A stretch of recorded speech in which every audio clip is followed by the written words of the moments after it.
বয়স যখন 7 হয়, বারবার যখন সালাতের কথা বলবেন, সাথে করে নিয়ে দাঁড়াবেন, জুমার দিন মসজিদে নিয়ে যাবেন, মাঝে মাঝে নামাজে নিয়ে যাবেন। 7, 8, 9 এই 3 বছরের ট্রেনিং এ 10 বছর তো এমনি পাক্কা নামাজে হয়ে যাবে। নাকি বলবেন হুজুর আমি তো পড়ি না, আমারই তো খবর নাই। ছেলেরা যে বলবো বাবা নামাজ কায়েম কর, এর আগে কিন্তু নিজের মুসল্লি হইতে হবে। নামাজের ব্যাপারে নো কনসিডারেশন, কোনো ছাড় নাই। সালাত আপনাকে পড়তেই হবে যে কোনো পরিস্থিতিতে। এজন্য 7 বছর বয়স থেকে বিশ্বনবী ওয়ার্নিং দিতে বলেছেন। 10 বছর বয়স হলে প্রয়োজনে রূঢ় আচরণ করো, শাসন করো, প্রয়োজনে মৃদু প্রহার করো। অনেক ফ্যামিলি আছে নিজেও নামাজি, ছেলে মেয়েদেরকেও নামাজের কথা বলে পড়ায়। জোহর পড়তে দেয়, আসর পড়তে দেয়, মাগরিব পড়তে দেয়, এশা পড়তে দেয়, ফজর পড়তে দেয় না। ফজর নিয়ে টেনশন নাই। কেন? আমার কলিজার টুকরা সন্তান ঘুমায় হুজুর, কাঁচা ঘুম কেমনে ভাঙাই। যেই বাবা মারা মনে করে সকালে কিভাবে ডাকি, উঠতে চায় না হুজুর, কাঁচা ঘুম কষ্ট হয়ে যায়। ফজরের সময় যদি আগুন লেগে যায় আপনার ঘরে, কি করবেন?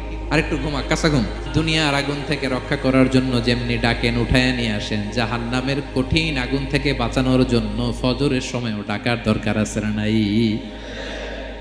দুনিয়ার আগুনের চেয়ে কমপক্ষে 70 গুণ বেশি তেজওয়ালা। বিষ্ণু বলেন নারুকুম তুকিদুন, যে আগুন দিয়ে কিচেনে রান্না করো, জাহান্নামের আগুন কিন্তু এই আগুন নয়। জাহান্নামের আগুন দুনিয়ার আগুনের চাইতে কমপক্ষে 70 গুণ বেশি তেজওয়ালা। তাহলে ফজরের সময় ডাকবেন তো ছেলে মেয়েকে, হ্যাঁ, নিজেও পড়বেন, ছেলে মেয়েদেরকেও ডাকবেন। আকিমিস সালাহ।